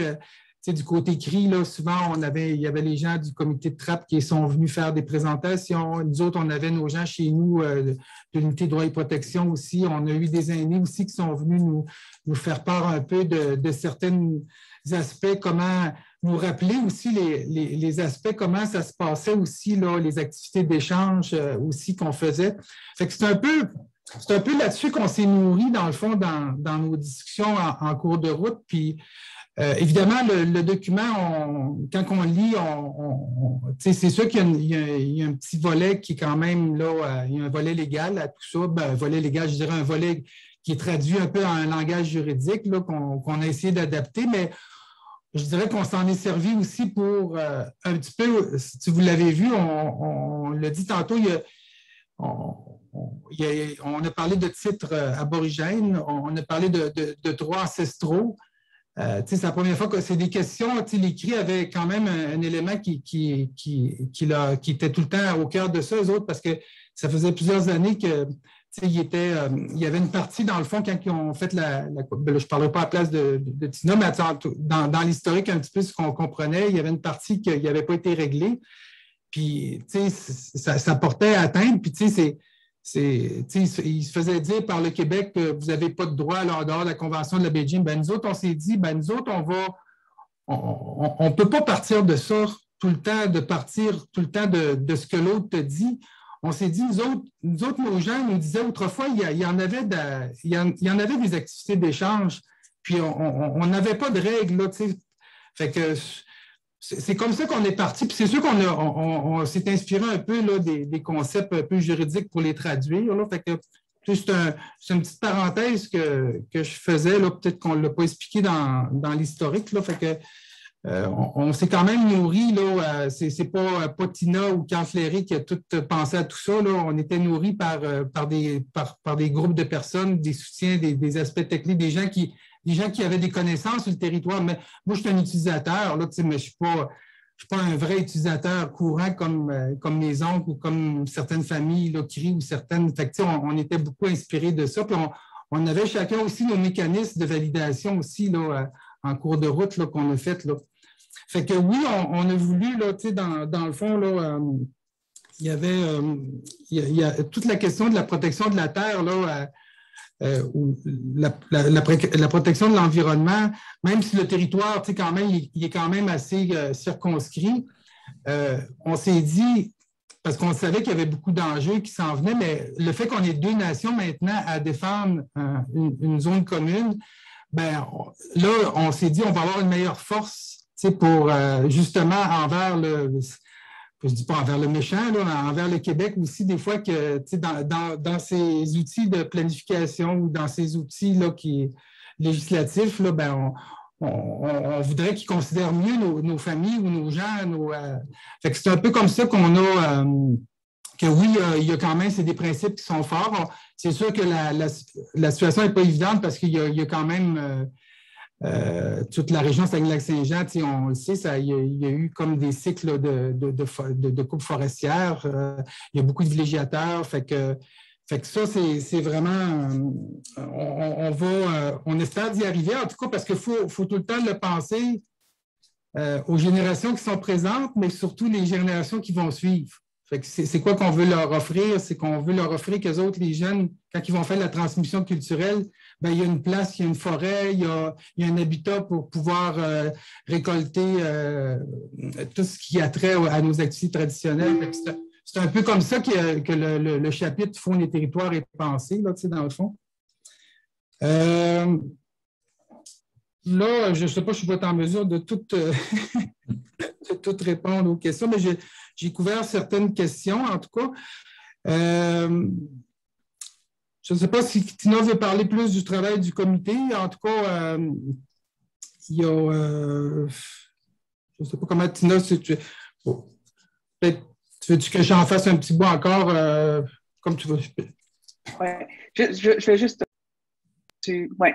Je vais juste rajouter un petit peu ce que tu as dit, juste pour le début de nos relations quand on a commencé les discussions. C'est pas du jour au lendemain que ça c'est venu. C'est vraiment une vision qui a été mise, je pense, par les leaders qui étaient en place. Ça, c'est les grands chefs, les chefs qui ont fait partie, puis qui ont vu qu'il y avait une vision de voir comment est-ce qu'on peut adresser le chevauchement et puis en parlant avec nos gens, les utilisateurs, les tallyman. Alors, ça a été beaucoup de travail. Puis j'aime que Carl avait mentionné aussi qu'au-delà du début, les leaders ont dit, et puis les gens qui participaient aux discussions au début, ont dit, bon, on n'aura pas d'avocat ni de consultants de l'extérieur. Ça va être vraiment CRI et INO et on va aborder les choses qui nous préoccupent présentement puis comment on va avancer. Dès qu'on sera rendu là, ben, on invitera les autres experts dont on va avoir besoin pour pouvoir conclure à ce qu'on veut, dont le traité qu'on a maintenant. Pour ce qui est de... c'était un autre aspect que j'allais ajouter, mais ça m'a échappé là. J'allais ajouter à ce que tu avais à dire. Mais pour le comité permanent, ben ça, c'était quoi encore la question qu'il y avait concernant le comité, l'application? C'était la place, comment les traditions juridiques ou les traditions tout court, CRI et ILNU pouvaient inspirer en fait les travaux de ce type de comité. OK. Ben, c'est comment c'est structuré présentement. Fait que, donc, on a différents comités déjà qui existent, qui sont là qui représentent chacun des communautés, la nation Cri et Innu. Et eux, ben, avec ce qu'ils amènent, ben, c'est sûr qu'ils sont aussi ils sont aussi responsables pour parler aux gens qui sont affectés, ou que ce soit la foresterie ou que ce soit traditional activities et économiques aussi. Donc, le lien est là, qui est important aussi, parce que c'est là c'est ce qui nous guide dans nos discussions. Alors, quand ça vient au comité permanent, ben, ça représente vraiment les principes ou les valeurs qui viennent des gens. Peut-être, Tina, je pourrais compléter aussi un élément qui est peut-être un peu au cœur de cet enjeu-là, qui concerne peut-être les traditions juridiques aussi, parce que du côté de la nation Cri, en tout cas, je pense qu'ils ont déjà fait des tentatives là, de mettre des choses par écrit, mais c'est pas simple, c'est beaucoup de nature de tradition orale. Chez nous, on a fait un peu on a encore, je dirais, il y a encore beaucoup de traditions. On est en train de les répertorier encore. Là, c'est pas un travail qui est fini encore. Mais nous, ce qu'on a fait là, dans les années 80, là, parce qu'on faisait face ici à des enjeux de cohabitation, là, juste par rapport à tout ce que je vous ai parlé tantôt, là, le lac Saint-Jean, la pêche, puis tout ce qui se passait en territoire. Puis nos gens étaient souvent là, confrontés là, quand ils allaient sur le territoire. Ils étaient souvent, des fois, là, les agents de la faune là, pouvaient les interpeller, tout ça. Fait que dans les années 80, là, ce qui a été décidé, on avait développé, on appelait ça les services Kakouchak territoriaux. Fait qu'on s'est dit, on a commencé à se documenter.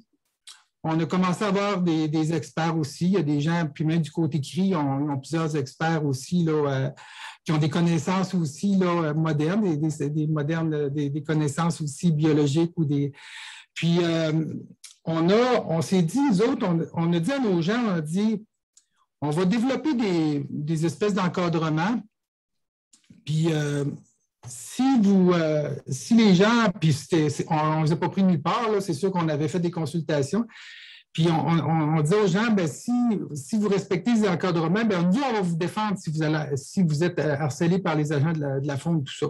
Fait que c'est un peu ça qu'on avait fait au début des années 80, puis au fil des années, on a un petit peu raffiné ces codes c'est comme des codes d'éthique un petit peu là, qui n'ont pas, d'une certaine façon, ils n'ont peut-être pas une force de loi, comme nos voisins, mais on s'en sert quand même, les gens s'en servent pour faire leurs activités, puis on a nos agents territoriaux qui servent un petit peu là, au suivi, au respect de ces encadrements-là.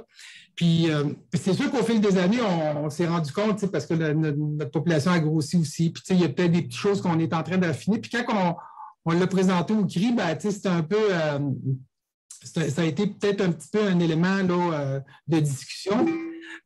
Puis les autres trouvaient ça intéressant, ce principe-là. Puis c'est un peu ça qu'on doit définir, dans le fond, là, pour la zone. Là. Tantôt, quand on en parlait pour le comité faune et territoire, c'est nous autres, on a dit à Nation CRI, OK, nous autres, pour la zone commune, là, on est prêt à revoir nos encadrements, on est prêt à revoir nos façons de faire parce qu'on est comme, il va y avoir deux familles qui vont cohabiter là.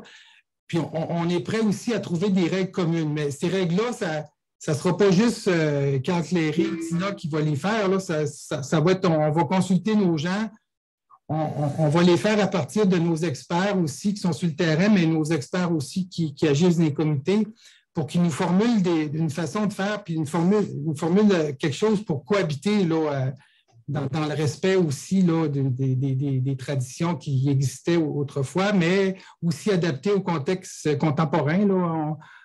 On est pris un petit peu en territoire, là, c'est pas évident, l'automne. Je ne sais pas comment, il y a près de 40 000 chasseurs, fait que, il y a tout plein d'enjeux qu'il faut comme considérer. Là, fait que c'est un peu l'élément complémentaire que je voulais apporter là, dans les travaux qui sont en cours, puis qu'on un petit peu des initiations qui ont été faites de notre côté, mais du côté écrit aussi, là, il y a eu beaucoup de partage aussi là, de traditions aussi qui se faisaient. Là. Merci. Ça répond à tes questions, Doris? Oui. Est-ce que Simon a une question? Oui. J'avais énormément de questions. Merci d'abord. Mais non, vous inquiétez pas, je vais en poser que 2 finalement. Merci beaucoup pour vos interventions. Merci et merci beaucoup pour vos réponses. Effectivement, je vais être assez bref de fait, hein, parce que beaucoup de mes questions rejoignaient un peu celles de Doris, ou en tout cas ont été répondues par vos interventions par la suite. Hein. Effectivement, c'est souvent comme ça. Ça fait un siècle que nous essayons d'être indépendants du droit en sciences politiques et on se rend compte que c'est toujours très compliqué. Mais bref, je voulais quand même souligner qu'effectivement, cet accord est historique et il est assez fascinant. Il est fascinant d'abord parce qu'il contourne, hein, il crée du droit international en contournant finalement les limites, les encadrements du droit international et du droit national classique qui sont coloniaux la majorité du temps et de fait. Et vous avez réussi, hein, à mettre en pratique finalement et à dépasser, hein, ces frontières imposées par le colonialisme d'établissement, et en ça, c'est vraiment assez fascinant. Et de fait, ma première question est autour de cet aspect historique. Finalement, quelle est l'attitude de Québec par rapport à votre accord du gouvernement du Québec et quels sont les défis pour que d'autres nations enjoignent, enfin, quels seraient vos conseils finalement pour que d'autres nations emboîtent le pas et vous suivent dans ces pratiques d'accords internationaux entre Premières Nations? Et finalement, l'autre question sur laquelle je voulais rebondir, c'est que cet accord, il est aussi historique parce qu'il met en pratique, hein, ce que nous dit John Burroughs dans ses ouvrages depuis quelque temps maintenant, hein, en disant qu'il faut que nous arrêtons pas de parler de réconciliation, mais il faut d'abord que nous nous réconcilions avec la Terre. Et c'est le défi finalement qui se pose à vous et à nous, à l'Auchtone dans les prochaines années, c'est clair. Et vous avez mis en place tout ça et finalement, vous parlez de cette cohabitation sur ce territoire, de cette protection. Et j'ai pu constater, moi, cet été, finalement, un ami Innu de Mashtoyat m'a amené sur le Nitassinan dans son terrain familial et j'ai pu constater les ravages les ravages faits par l'industrie forestière notamment. Alors, comment ça se passe aussi avec cette industrie forestière-là, avec ces promoteurs-là, cette cohabitation avec ces acteurs qui n'ont pas vraiment cette préoccupation-là, finalement, hein, comment vous arrivez à discuter? Est-ce que vous arrivez à discuter avec eux, finalement, ou est-ce qu'ils Enfin bon, comment ça se passe avec eux, finalement, si vous pouvez En tout cas, merci énormément et je m'arrête ici. Merci beaucoup.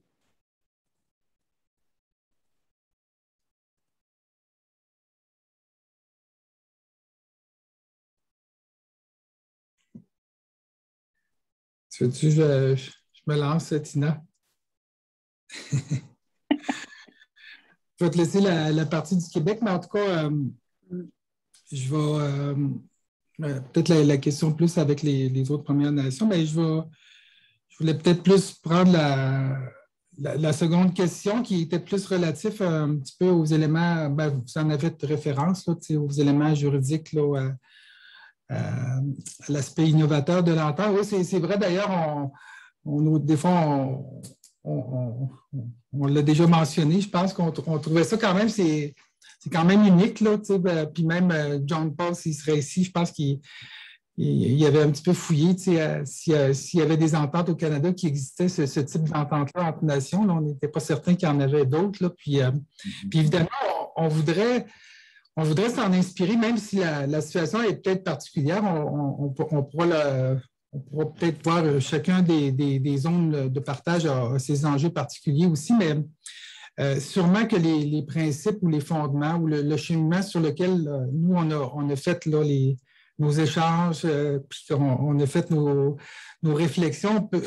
Sûrement, on va s'en inspirer là, pour les autres Premières Nations. Puis on souhaite d'ailleurs, c'est ça qu'on vous a mentionné au début, là, pas au début, mais tantôt, là, dans mise en œuvre, à date, on a rencontré la nation Atikamekw. On a présenté l'entente, un peu les enjeux que ça comportait, parce qu'il y a quand même une partie, on a fait la même chose avec la nation Anishinaabe. Fait qu'on a eu quand même des bons commentaires, mais tu sais, là, c'est ça, là, c'est le temps qui va rester à y mettre là-dedans, puis un peu la volonté politique aussi, là, mais je pense qu'il y a de l'intérêt parce qu'on le voit un petit peu, nous autres, dans certaines relations qu'on a avec d'autres nations, là, puis je pense qu'on le voit que ça pourrait être la clé là, de partir les discussions là, entre nations. Les enjeux de cohabitation, ça va être un petit peu notre cheval de bataille, si on peut dire, parce que je ne vous cacherai pas, chez nous, on a quand même une réalité. Le territoire, vous l'avez vu, il est quand même assez grand, puis l'accès au territoire, moi, je le vis, là, parce que je ne suis pas loin de cette zone-là qui est concernée. Là, fait que, quand je me rends sur mon territoire chez nous, là, à Montcalm, ça me prend 3h30 d'aller en forêt. Fait que c'est quand même c'est des bonnes distances. Fait que vous comprenez, ça prend des moyens financiers aujourd'hui, il y a plein de... quand tu vas en forêt, puis du côté de la Nation Cri, ben, ils ont aussi, eux autres, cet enjeu-là, mais l'accès peut-être dans la zone est un petit peu plus, je dirais, est plus facile peut-être d'accès, de par la distance, si on prend Mistassini ou Djé.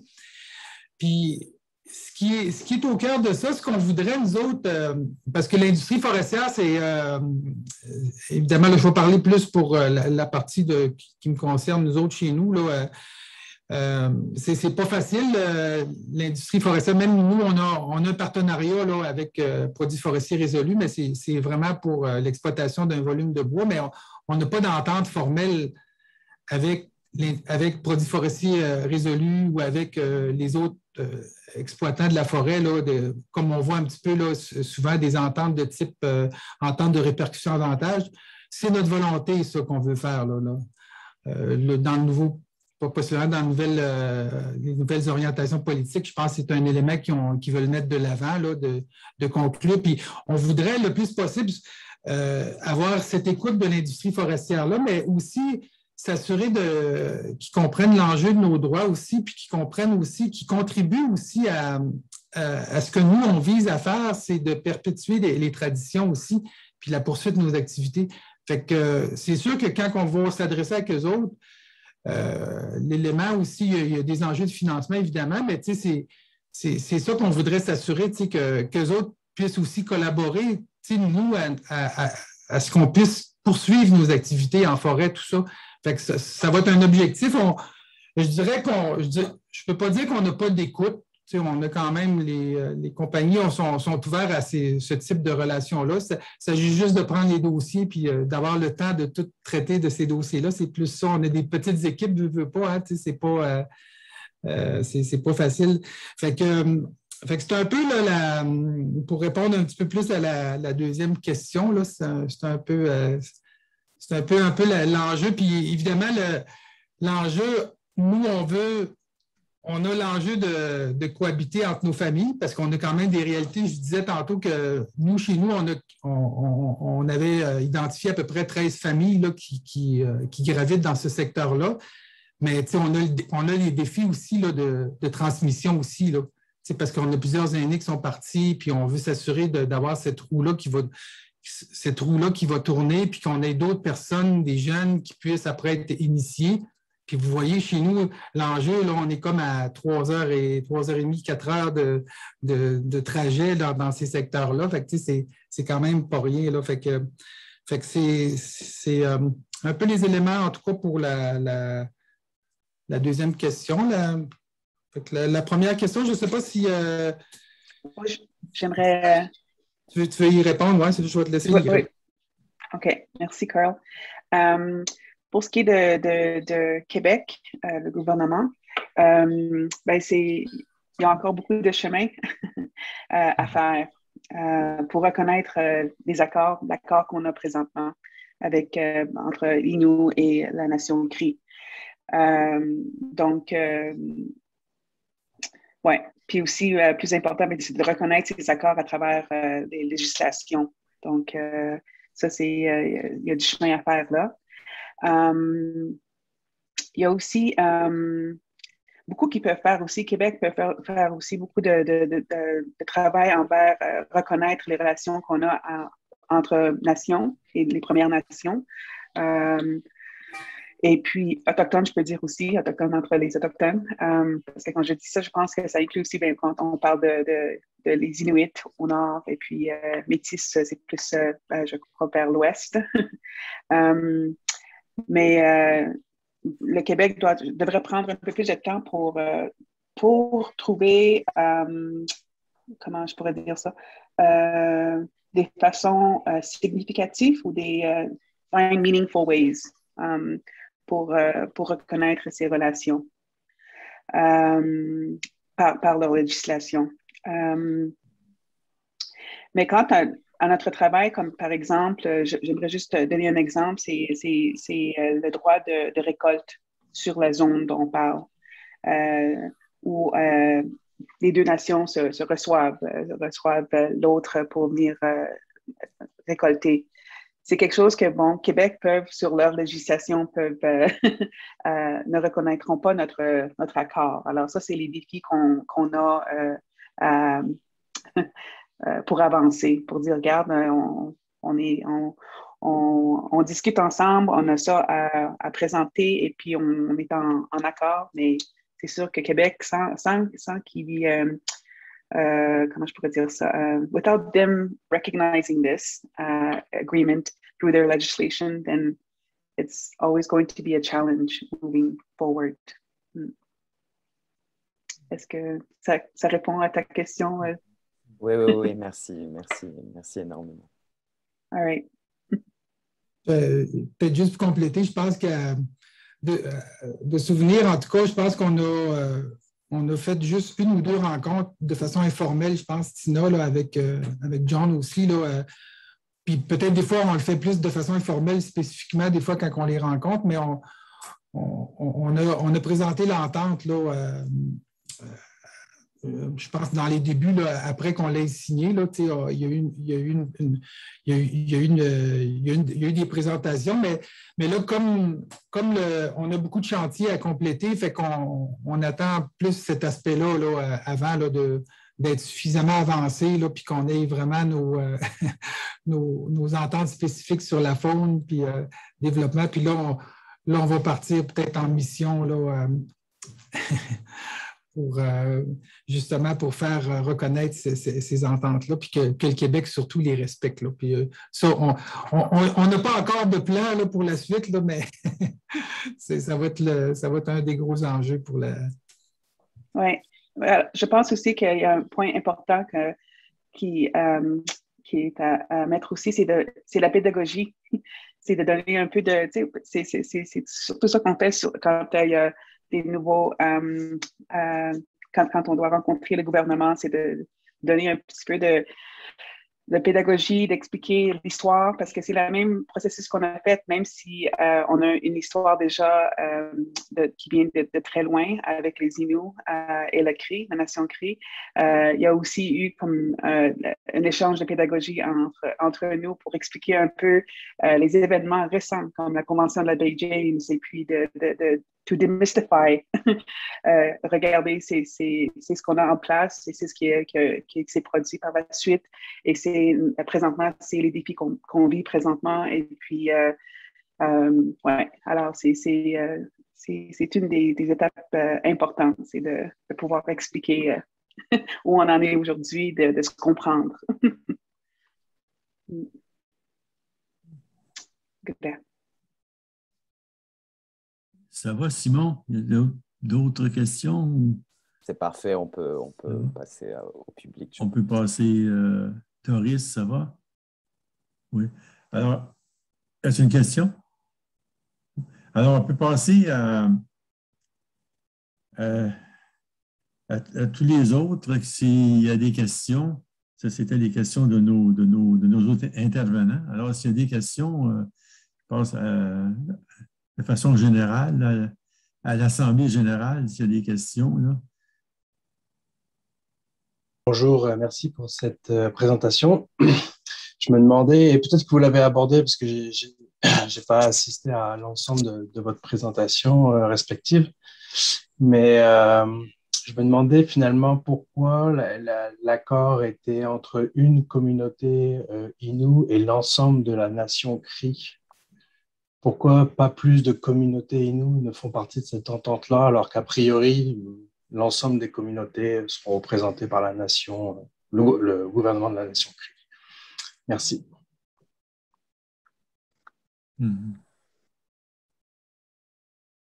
Ça, c'est une très bonne question. Je vais y répondre, Tina, si tu me permets. En tout cas, je vois plus pour le volet qui concerne la nation Innu. Je pense que je l'ai souligné au départ, qu'on a mis en contexte un petit peu notre communauté qui est quand même issue de la grande famille Innu. On a des échanges quand même là, depuis quelques années, là, je pense, au niveau de la nation Innu. Si je remonte plus concrètement, là, ça doit faire peut-être je vais le compter en termes de mandat politique, peut-être un bon 7-8 ans, où ce qu'on a tenté un petit peu de refaire de se réunir ensemble là, les 9 communautés Innu. C'est pas un parcours qui est facile parce qu'on a quand même, au fil des années, on était ensemble à l'époque du Conseil Atikamekw montagnais. Là, en tout cas, moi-même, j'étais plus jeune à ce moment-là. J'ai travaillé comme agent de recherche dans le temps, là, mais j'étais aussi là, quand il y a eu la dissolution du CAM. Ce n'était pas de belles événements, mais je pense qu'on s'est rendu compte aussi au fil des années, c'est qu'il y a quand même eu là, des chemins qui ont été parcourus par chacune des communautés. Puis aujourd'hui, on s'en rend compte un petit peu là, qu'il y a peut-être des éléments en commun qu'on devrait faire ensemble puis qui nous donneraient peut-être un poids politique aussi. Là. Puis pour diverses raisons, nous autres aussi, on était en processus de négociation territoriale globale aussi qu'on maintient toujours avec ça. Fait que ça a fait en sorte nous autres, notre communauté, on a poursuivi notre chemin quand même. Là. Puis la nation Innu a été informée de l'entente, puis qu'éventuellement, il y a même des échanges qui se font même à notre niveau, mais aussi avec la nation Cri. Il y a d'autres enjeux qui concernent aussi le caribou, là, qui vont être au cœur de nos discussions. Mais on espère bien, nous, éventuellement, là, pouvoir aussi là, continuer le chemin là, de faire des ententes. Parce que l'ultime, on est confronté aujourd'hui parce qu'on a on a des institutions locales, si on peut dire, on peut les appeler de même, là, c'est peut-être pas nos institutions qu'on voulait, mais on a quand même des entités politiques là, locales, chaque communauté. Puis aujourd'hui, je pense qu'on est en train de regarder justement de quelle façon qu'on peut s'entraider. Là. Fait que, on y travaille fort, c'est pas facile. Puis c'est pour ça qu'actuellement, l'entente, nous, on a décidé quand même d'y aller parce qu'on avait un enjeu spécifique, mais si on parlerait de l'enjeu de Matimekouche, Lac-John, il y a un petit peu différent de notre enjeu. Là, la zone de chevauchement est plus grande un petit peu, l'enjeu est différent aussi. Il y a d'autres enjeux là, qui touchent le Bill C9, tout ça. Fait que, mais on espère, en tout cas, dans la suite en tout cas, moi, je parle pour notre communauté, qu'il y ait une unification de notre nation. Puis éventuellement, là, il y a déjà des représentations qui sont faites pour l'entente qui va peut-être un petit peu faire son chemin là aussi. Fait que je ne sais pas si ça l'explique bien. En tout cas, j'ai fait un grand détour, là, mais c'est un peu l'historique là, qui s'est passé, là, le fait qu'on n'a pas pu les interpeller là, parce que chacun a sa gouvernance respective, ses priorités, puis nous autres, c'était une priorité là, d'avoir cette entente-là avec les Cris. Et je veux juste rajouter que grâce à notre leadership durant ce temps-là, avec les chefs qui étaient en place, c'est aussi le grand chef, c'est la vision de dire on va commencer quelque part. Alors, commençons avec le travail, avec le vouloir de la nation de Pegog-Miyuj. On va commencer à aborder ça et puis voir comment on peut avancer ensemble et puis donner un exemple aux autres nations quand on discute des enjeux qui sont en commun, des préoccupations. Merci, Ingrid. Merci. Il y avait Leila Ngsater qui avait une question. Oui, merci. Merci pour la présentation. C'était vraiment fascinant. En fait, si j'ai bien compris, l'entente concerne des territoires de chasse qui sont à l'extérieur de la Convention de l'espace conventionné. Je me demandais si, à l'avenir ou dans d'autres contextes, il pourrait être envisageable de faire de telles ententes à l'intérieur de l'espace conventionné, soit avec d'autres collectivités ou d'autres nations.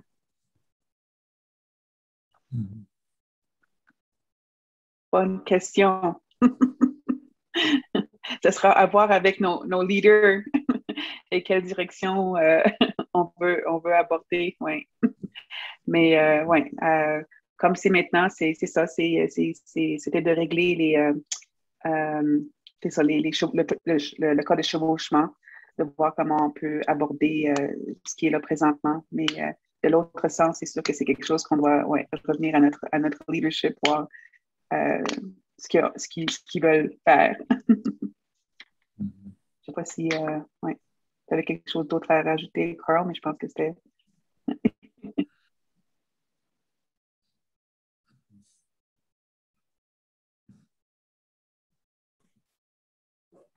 Ouais, je disais juste que, tu sais, dans la question de Leila, je pense, c'est ça, fait, il y a quand même, en tout cas, on l'avait un petit peu abordé, mais c'est pour ça qu'on a rencontré la nation Cri. Il nous reste la nation Innu aussi. Je pense qu'il y a un travail qui va se faire. On va du côté aussi, on va attendre du côté de la nation Cri aussi. Là, ils ont un nouveau leadership aussi.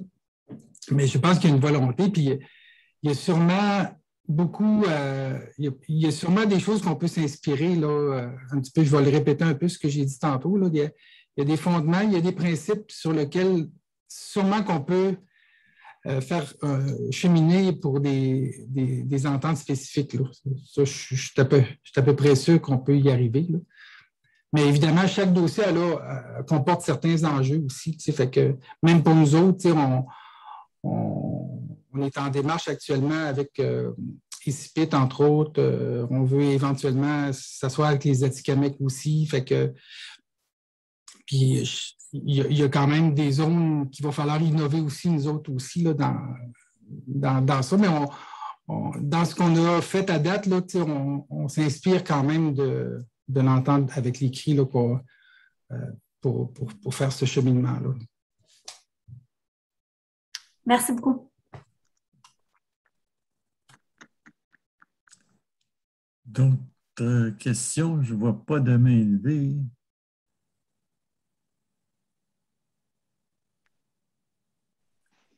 Mais moi, j'avais une question dans ce cas-là. Quand vous avez parlé du comité de développement économique, il y a eu un commentaire, c'est que les promoteurs de projets respectent votre entente.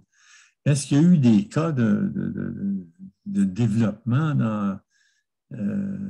dans ces territoires-là dernièrement, comme une mine ou un autre projet?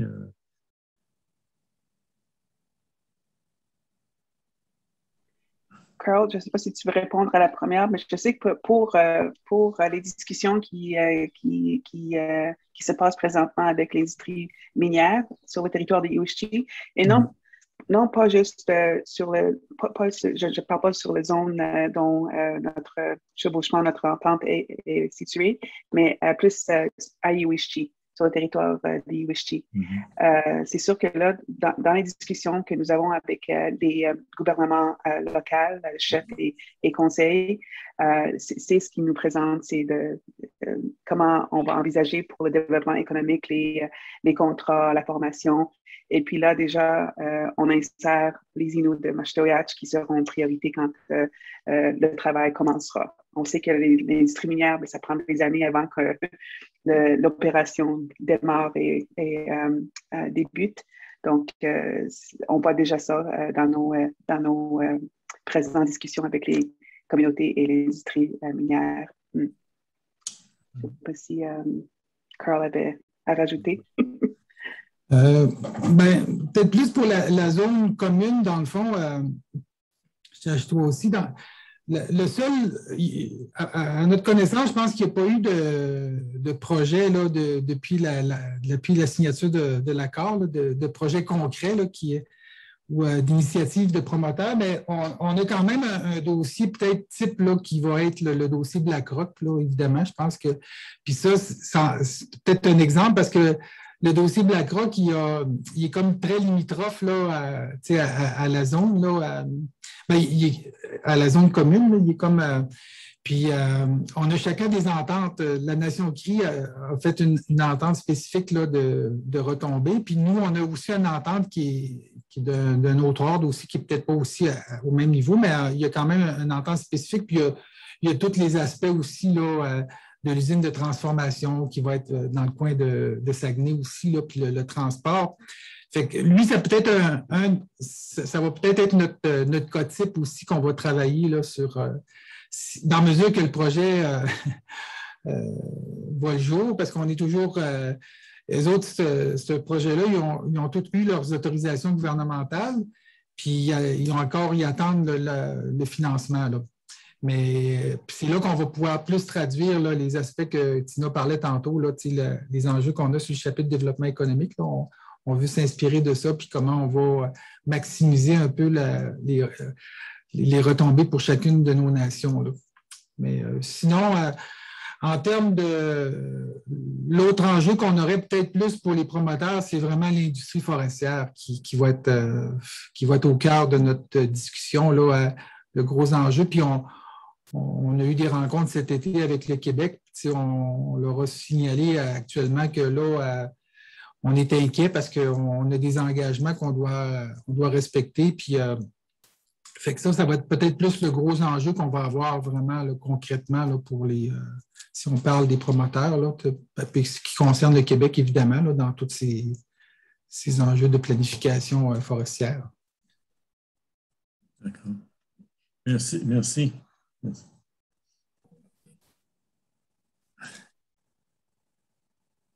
Est-ce qu'il y a d'autres questions? Je ne vois pas d'autres mains, là. Éric, tu vois? Non? Alors, je vous remercie beaucoup à nos invités.